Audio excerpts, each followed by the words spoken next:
Hey folks, Zach Osterman, Indianapolis Star, Mike Niziolek, Blue Material Times. You know the deal.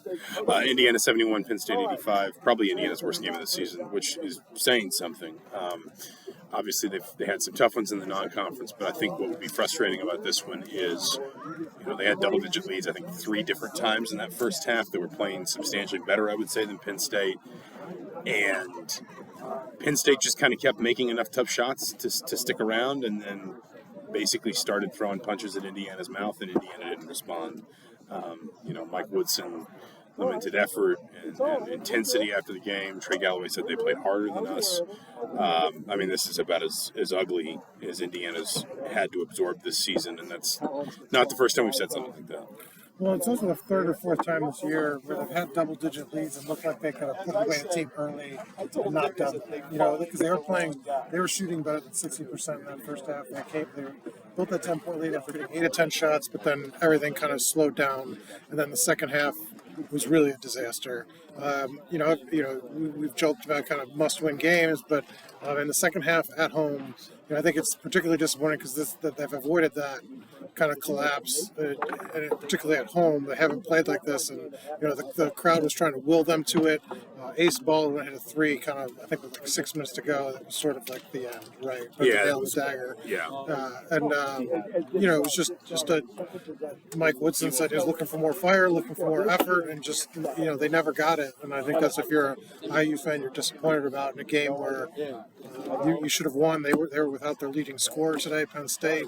I know Xavier Johnson was out, but this team, we were more talented, I think, than this team. Yeah, I think that, the frustrating piece of it, beyond just like the obvious, the result itself is frustrating, is that it just sort of felt like Indiana didn't really respond anywhere in a game that, you're a team that's in a position where you have to feel a certain sense of urgency. We've talked about, again, the must-win jokes aside, like this team needed to string together some wins for its confidence, for momentum, for feeling like, it was kind of maybe taking direction of its season back. Sorry, I'm trying to get a hold of this nameplate thing to give the kid that's coming to pick him up off press row here. It's not like, listen, Penn State obviously hit 12 threes and 22 tries. Statistically, that is not something Penn State does. They're a very bad three-point shooting team. And some of that was, early on with soft defense. Some of it was just them making some tough or low percentage shots. But the point is, you talk about it's another one of these games where it feels like Indiana's kind of in control, and then they just lose that control so easily. In an intangible sense, it's February 3rd. A team that doesn't. Tangible sense. No, but I wasn't done. It's. You're at a point in the season where if a team isn't going to have that ability, once it has control of a game, to keep control of a game, to understand how to sort of tough through the moments where shots aren't falling or the other team makes a run or whatever. And again, after I think too, feeling like you saw some of that toughness against Illinois, you saw some of that toughness against Iowa, for it to just collapse like this was just ugly. Yeah, kel'el Ware had 25 points, looked dominant in the first half, and we couldn't get him the ball in the second half. I think he only had 2 shots in the first 10 minutes. You're not going to answer from 3, and if you're not going to get the ball to him, I don't know where the offense is coming from. The bench did nothing today, only 3 points, and that's going to be a problem here for the rest of the season if Xavier's out for an extended period of time. They need some guys on the bench to step up more consistently. I think this team took advantage of the fact that Gabe Cupps offensively is not doing much. They were really quick to double Malik Renew, especially when he put the ball on the floor, really rotating off those guys and trying to create ball pressure. And, Cupps, I think, struggled too, some with their pressure on the full court. How many turnovers did they have? They had 13 or something. They had 13, which actually isn't a huge number against Penn State. Penn State's top 20 in the country in turnover rate. Yeah. But they had, and we've seen this from this team again, stretches this season. I think you pointed out they turned the ball over 3 times in their first 4 possessions in the second half. One was a 10-second violation. They really bad. They started the first half with a handful of turnovers. It just felt like when Penn State wanted to make that pressure count, it could. And again, that's, listen, this is a young team. It's been a young team. It's going to be a young team. But you kept waiting to see if maybe this team could find a level of sort of toughness and togetherness. And again, you felt like maybe you saw some of that at Illinois. You saw some of that against Iowa. For it to kind of come apart against I'm not trying to do Penn State down. They've got the same record in the Big Ten as Indiana now. It's not a good team. I mean, it's a Penn State team that's 11-11 this season. Let's not make out like they just lost to a team on the bubble. So, it's just kind of one of those. It's a loss where I think you're allowed to look at it if you're a fan and say there's really no more reason to overinvest in this. Unless they do something that right now looks hugely unlikely. You wrote about their resume earlier this week, and it's like if you're looking, you couldn't find a good win really on it, but now you can find a bad loss. Yeah, and so that's doubly, you can't.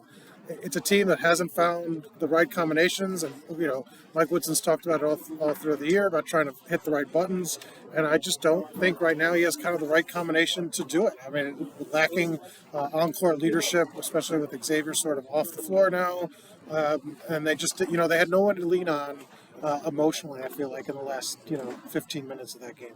I also thought they missed Xavier Johnson, and I saw some people. We'll finish this in a minute, but I saw some people. I'll make sure Dick knows. Thanks for that. I saw some people kind of celebrating, I guess, that Johnson wasn't in the lineup today. I was a little surprised by that. I know he's sometimes has issues with turnovers, but you needed an experienced guard in this game, somebody who could handle that pressure, somebody who wasn't necessarily going to get sped up by it, wasn't going to get thrown off by it. I thought they did something, pretty creative with almost like a 1-2-2 press, essentially. Most teams go with kind of two at the top. They went with just the one at the top. It was Ace Baldwin, and then Baldwin was kind of in charge of basically guiding the ball left or right, depending upon the matchups and what he saw. Malik Renew didn't play poorly today. He was 16 points, 5 rebounds. He did foul out. I thought you could see maybe he was missing some lateral quickness defensively, which is understandable. He's playing with an ankle injury. You saw how painful it was Tuesday night. I was a little bit surprised he played in this game at all. And again, I thought he played well, but you felt like Penn State was able to capitalize on some weaknesses that might not have been there if Xavier Johnson wasn't there. And I think that is, the one sort of concession I would make for Mike Woodson is that is part of the fabric of this season. Is this team has really just never been whole, not when it mattered, both in terms of not having the depth they want, but also in terms of it's felt like the development of this season has been stunted by not wanting to have to put this guy in a role where he's playing too many minutes at the wrong time or asking this guy to play too many minutes or whatever.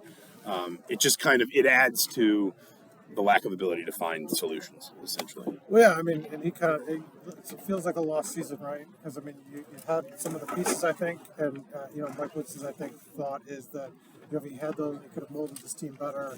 Maybe some of these results would have been different. But like you said, you're basically down in November. Against that Harvard team, that's when things kind of started in terms of not having the whole roster, and then but the team wasn't deep to begin with, and so I think that's part of the problem. That once you started, losing people, Anthony Walker, who was kind of their top bench guy for a while, played 5 minutes tonight. Anthony Leal's now kind of their second guy off the bench, and so they're still scraping together, trying to find these rotations, and we're already, down the stretch run. It's not mid-season; it's past mid-season. So this is not where they wanted to be, and I think it's probably too late for answers at this point. We'll leave it there. Again, Penn State 85, Indiana 71. They're 13-9. They're 5-6 in the Big Ten. They're at Ohio State Tuesday. We'll be there for Mike Niziolek and Internal Times from the Indianapolis Star. I'm Zach Osterman. Talk to you soon.